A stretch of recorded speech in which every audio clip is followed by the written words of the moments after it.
there's no right or healthy amount of sex a couple should be having in a relationship.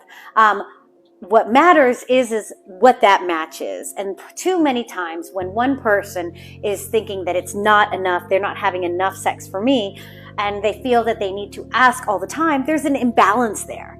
And that's what you want to begin, as what couples can then begin to actually explore. One, figuring out when did this imbalance start? Okay. Oftentimes, sexless relationships don't just happen overnight. Something shifted, starting with yourself by beginning to explore what shifted with me. Was I stressed? Did I experience emotional distress or anything mentally or in my family, with my health? What shifted in the relationship? Then beginning to explore what shifted with your partner. And because those are going to be some of the underlying things that factors that began to actually trigger this disconnect. Okay. That's what you're wanting to understand, so that you can then begin to actually address those in the relationship. Now, if you are already asking your partner to have sex with them and already thinking, well, if I don't ask, we're just never going to have it, and your partner finally does maybe throw you a bone, we call that maintenance sex.